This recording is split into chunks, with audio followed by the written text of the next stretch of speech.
Hey friends, welcome back to the channel. I'm Rhonda, and today we are going to walk over across the street and buy some pumpkins from my neighbor because I didn't grow any this year. And I want to wash them up, save the seeds, give some to the chickens, and then make some homemade pumpkin puree.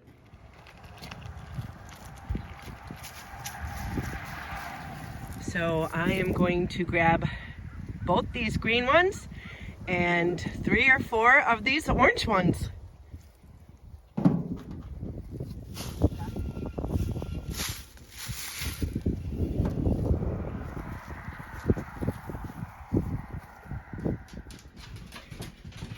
I've got the goods.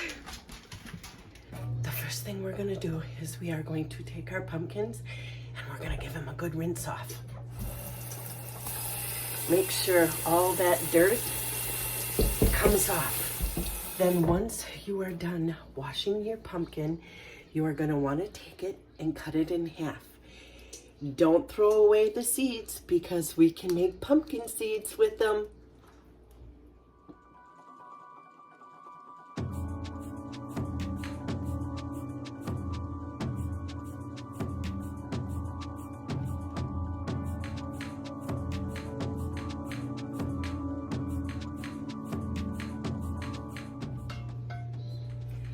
After you have your pumpkin all cleaned out, all you're going to do is set it on a cookie sheet lined with parchment paper upside down, and you don't want to season it because we're going to use it for pumpkin puree. So we want it just plain pumpkin. We're going to take this, stick it in a 350-degree oven for 45 minutes. We are going to take it out of the oven and set it on the counter and let it sit here and cool so that we can handle it. And we're going to let it sit on the counter to cool a little bit. And if you can, just flip it over and let all that heat escape. And then we will leave it sit on the counter, let it cool, and then we're gonna scoop out all the yumminess with a spoon.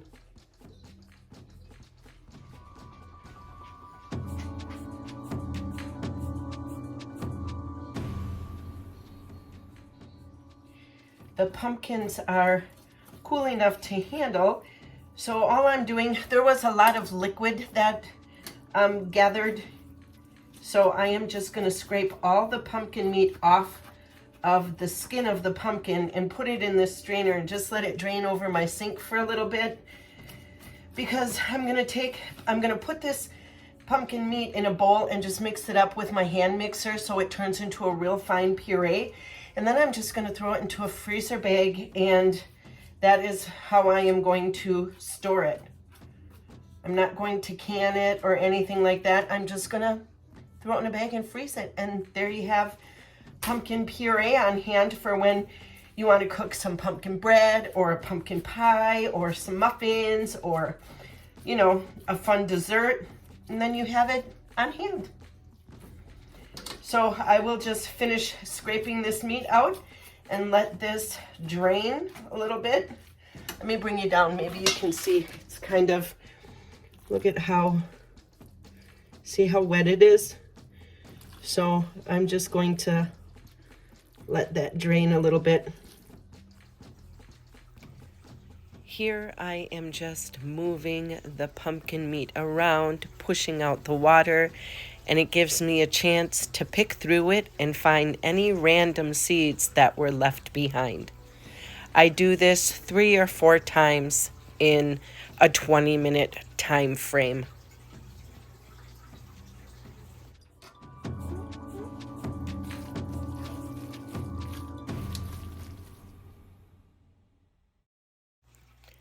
I took the pumpkin meat and put it into a bowl and took my hand mixer to it and got it to a great puree consistency, and then I just stirred it up and it was perfection. I got the pumpkin puree to a consistency that I feel is appropriate. Right on the bag what it is: pumpkin puree the year, and 2 cups. And then I am just going to take and put 2 cups in each bag. That's about what a recipe calls for.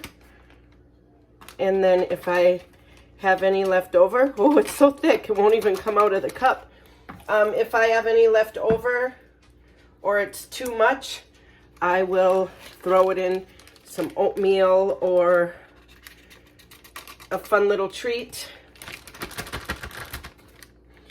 Make sure you get all of the air out of it. And seal it up. And there you go. Ready to throw in the freezer. 1 pumpkin got me 3 of these bags. So not bad. That'll get us through the winter for some fun treats, some pumpkin pie, some pumpkin bread. And then you want to just let the air out. And there you have it. Ready for the freezer. That's it for today, friends. I got 3 bags of pumpkin puree to put in the freezer, 2 cups each in each bag, and I got a little bit left over for a smoothie in the morning. Thanks for hanging out in the kitchen with me today, you guys. I hope you're having a great day. I'll see you on the next video.